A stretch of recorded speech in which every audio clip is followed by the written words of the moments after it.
Welcome to our channel, where we dive into the ups and downs of cute girl relationships and the challenges people face in their everyday lives. Today, we're starting with a story that hits close to home. I hate my mother-in-law. From the moment I met her, I knew she didn't like me, and accepting me as her daughter-in-law was never easy for her. But this time, she went too far, pushing me to the point where I couldn't hold back anymore. I had to air her dirty laundry. Now, you might think I'm just a sweet and caring person, the kind you'd compare to a harmless kitten. But my mother taught me something important. When people are mean for no reason, you need to stand up for yourself, even if it means fighting dirty. And this time, my mother-in-law decided to be the biggest troublemaker in the family, assuming I wouldn't fight back. But she was wrong. My husband works in the film industry as part of the technical staff, which means he travels all over the world for various shoots. One of the perks of his job is that sometimes he invites me or the whole family to join him on these trips, giving us the chance to go sightseeing. This month, we had a trip to New Caledonia planned, a trip that had been on the calendar for a while. Everything was set, and my mother-in-law and I even made it to the airport on time, which was a small miracle considering the traffic. We unloaded all our bags at the airport, and I carefully counted to make sure we hadn't forgotten anything. Feeling confident that everything was in order, we headed inside. My mother-in-law asked me to drop off our luggage at the baggage counter, so I separated my hand luggage from the checked-in bags and asked her to do the same. Then I told her to go ahead with the security check while I finished up with the luggage drop-off. After completing the luggage drop-off, I went through the security check myself and started looking for my mother-in-law. I spotted her from a distance, and she seemed to be searching for something. When I approached her, she told me that one of her handbags was missing, the one that contained her diabetes medication. She insisted that she couldn't leave without it. I told her to take a deep breath and try to remember she might have accidentally left the bag with the rest of the luggage. She seemed flustered and couldn't recall, so she asked me to check if it was there. Dutifully, I went back to the baggage counter and asked the attendant if any luggage had been left behind or if one of our bags had gone overweight, since one was missing. Unfortunately, the attendant said everything was in order and there were no unmarked or extra bags. Feeling dejected, I headed back to my mother-in-law, but before I could go through the security check again, airport security stopped me and asked me to follow them. Confused, I asked what was going on, but they insisted that everything would be explained once I came with them. They led me to a private holding area where they informed me that a woman had reported me. Apparently, she overheard me using the words gun and drugs, and she feared I might be a terrorist. They said they needed to ensure I wasn't hiding anything. I was absolutely furious.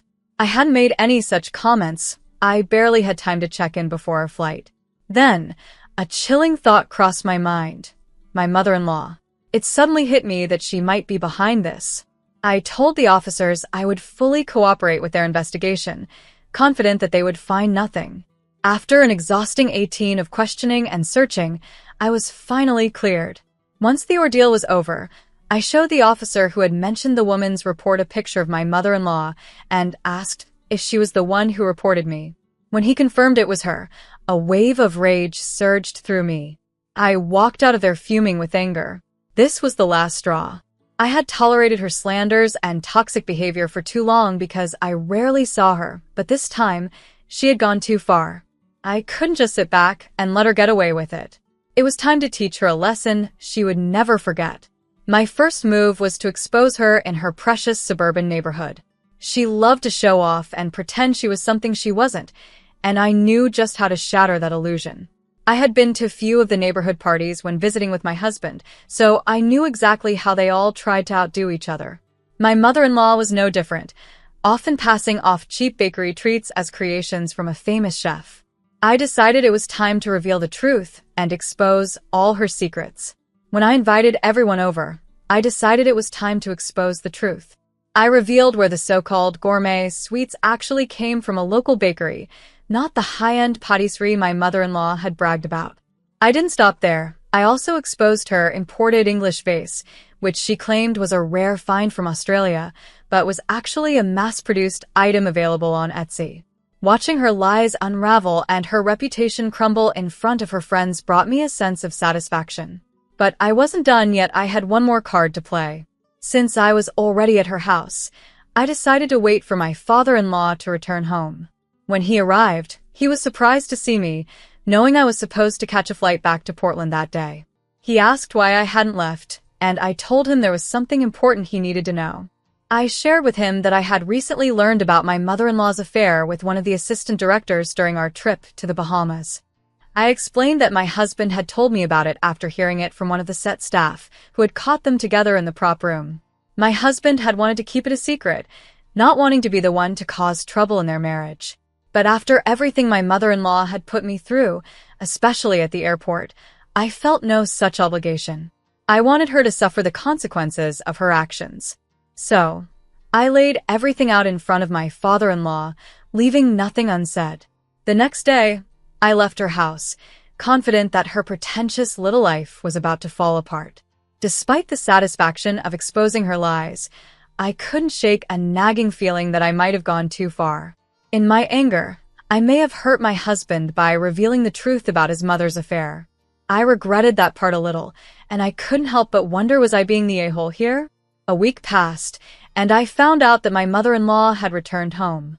Before she did, though, she had already tried to stir up trouble. She told my husband that I hadn't gone to New Caledonia because I was tired of traveling all the time just to spend a few days with him. She claimed I didn't think it was worth the effort anymore. That lying woman actually thought she could create a misunderstanding between us. It took me nearly 3 hours to reassure my husband that I love our life together and that I missed the plane due to a simple misunderstanding. I decided not to explain everything to him over the phone, especially after I had already revealed his mother's affair to his father. I knew that once she arrived home, she would find the mess waiting for her, and I was eagerly anticipating the call I was sure to receive once she did. Now, I'm just waiting for that moment, and when it happens, I'll be ready to update her on what I've done. I finally got to see her reaction, and let me tell you, I did not expect my mother-in-law to show up at my house unannounced. When she did, I was both surprised and a bit relieved, because it meant I could witness firsthand the fury on her face as she grappled with the chaos that her life had become. The look of sheer anger she gave me when I politely invited her in was all the satisfaction I needed. The moment she stepped inside, she exploded with rage. She screamed at me, calling me all sorts of names, and told me that I had no right to do what I did. She said I was a jerk and that karma would surely come back to bite me. According to her, I should be ashamed of causing strife in the family. She even went as far as to say that I didn't deserve her son, claiming she had known all along that sooner or later I would show my true colors. I could see she was on the verge of slapping me, but somehow, she held herself back. Her outburst reignited all the anger I had been suppressing for so long. I couldn't hold back any longer and told her that she was lucky I only exposed her secrets. If I had really wanted to get back at her, I could have pressed charges for the false accusations she made against me at the airport. After that, I told her to get out of my house. But instead of feeling better, I felt worse. It's been 3 months since that confrontation, and a lot has happened since then. My mother-in-law has been fighting nonstop with my father-in-law ever since I exposed her affair. Initially, I thought it was a one-time thing, but it turns out she was still seeing that person, and she eventually confessed this to my father-in-law. Once he found out, he kicked her out of the house, and she's been living with her sister ever since. 2 weeks, I went to talk to my father-in-law because the guilt was eating me up. I felt responsible for the fights between them, but he assured me I had nothing to feel guilty about. He told me this wasn't the first time something like this had happened, but it was definitely the last. They are now separated, and he has no intention of getting back together with her. I'm left feeling conflicted about everything. They still haven't told my husband about the separation, and they've asked me to keep it a secret until he returns home. My father-in-law wants to be the one to break the news to him in person. I'm just waiting for the right time, but it's hard to know how to feel about all of this. I know my in-laws had been lying to my husband for a while, pretending they had worked things out between them. It made me feel like I was caught in the middle, like an unfaithful wife, even though I never wanted any of this to happen. Finally, my husband came home last week, and 5 days ago, he met with my father-in-law. That's when he found out about his parents' separation. To my surprise, he was pretty understanding about it. But when he learned that I was the one who had triggered this whole mess, he was understandably upset. He asked me why I had done all of this, and I explained everything starting from what happened at the airport to all the things that had happened before then. I apologized to him, telling him that I already felt guilty about my actions. I never intended for things to escalate this far. Thankfully, my husband understood the situation and said that this was bound to come out eventually. We're not completely okay yet, but I'm hopeful that, with time, we'll be fine. Now, looking back, I realized that while my mother-in-law was certainly out of line, my actions were also harsh. I agree with those who think what I did was wrong. By trying to take her down, I ended up hurting my father-in-law and betraying the trust my husband had in me when he confided about the affair. That's not something I'm proud of, and it definitely makes me look like the bad guy in this situation. I have to admit, both my mother-in-law and I acted immaturely, like we were in some kind of middle school drama. Instead of communicating and resolving our issues like adults, we both made choices that led to this entire mess. It's clear that we both share the blame, and honestly, we deserve the fallout that came from it. On a different note, I also wanted to share something else that's been weighing on my mind. I'm a 21-year-old female, and I have a 25-year-old cousin who got engaged about 5 months ago. While preparing for the wedding, my cousin mentioned she wanted to wear a diamond necklace to match her reception gown. My aunt then asked if I could let her borrow the diamond necklace that I inherited from my great-grandmother after her passing. Everyone in my family knows how much that necklace means to me. It's the last thing I have from my great-grandmother, and it's incredibly special. So, I flat out refused and told them that the necklace is very delicate and I didn't want to share it. I even offered to let her use another necklace that I got from my grandfather, but she insisted on having that specific one.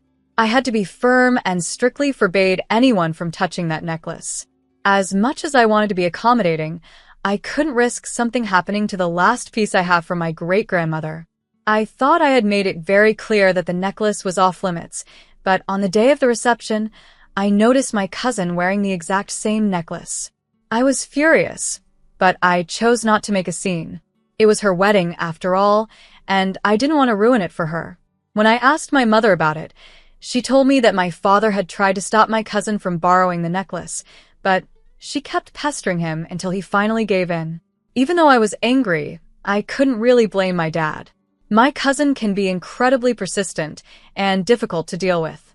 After the reception ended and the party started, I quietly took back my necklace and left the venue without saying a word. The next day, after everyone had sobered up, I received a call from my cousin, who was crying and accusing me of stealing her jewelry. Her husband got on the phone and even threatened to press charges. I calmly explained to him that the necklace rightfully belonged to me and that my cousin had borrowed it without my permission. He didn't believe me and called me a liar, insisting that I was the one who had borrowed her jewelry. At that point, my mother, who had been listening to the whole conversation, had had enough and ended the call. Later, some of my relatives criticized me for taking back the necklace without saying anything and even called me an a-hole for not sharing it from the start, claiming that it didn't really belong to me. I might have been seen as an a-hole for not sharing, but I can't understand what I did wrong by reclaiming what was mine. The necklace was always mine, and I didn't think it was wrong to take it back after it was borrowed without my consent. Now, I'm left wondering how to address the situation with my dad. I've never had to confront him before, and I'm unsure how to go about it. Should I ask him to give me the key to the safe where my jewelry is kept, or should I just ask him not to give away my things without asking me first? My dad has apologized, but he's still hesitant about letting me have control over the safe for my jewelry. My aunt eventually called and asked them not to press charges, so now I'm just waiting to see how things turn out. As for me, I'm not sure if I'm in the wrong here. Some people might think I could have handled it differently, but I believe that taking back what was rightfully mine was the right thing to do. I know you're young, but it's important to start securing anything valuable from now on. No one else should have access to your personal belongings. Your father shouldn't have handed over your necklace to your cousin, especially without telling you. It's time to invest in a small safe where you can keep your valuables safe and secure. It's too easy for someone to borrow something like that and never return it. Since you're 20, getting your own safe and moving everything important into it is a wise decision. Your property is yours, and your father shouldn't have been the one to give it away, even to family.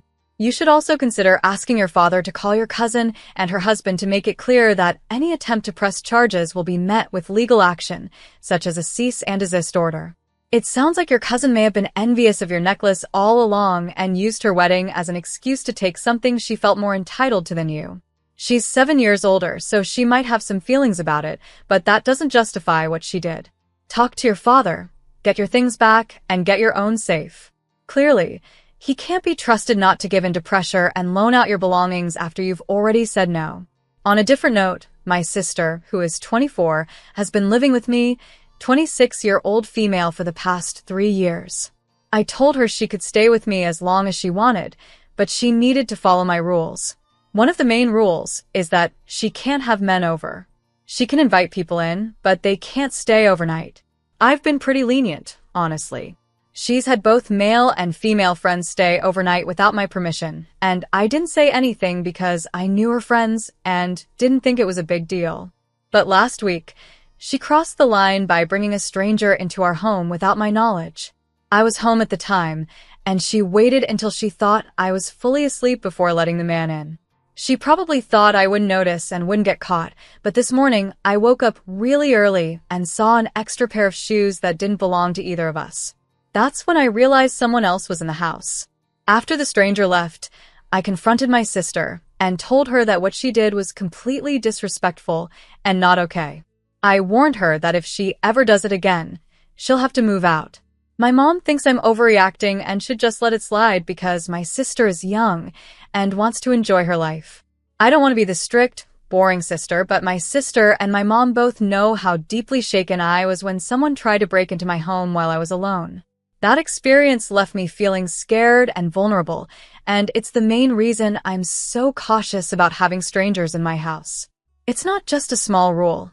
It's about feeling safe in my own home. My sister has been living with me for free, and I've been okay with that because she's family. I love her, and I want to help her out. But when she disrespects my boundaries, it crosses a line. I've made it clear that if she does something like this again, I won't hesitate to ask her to leave. It's not something I want to do, but I need to protect my own peace of mind.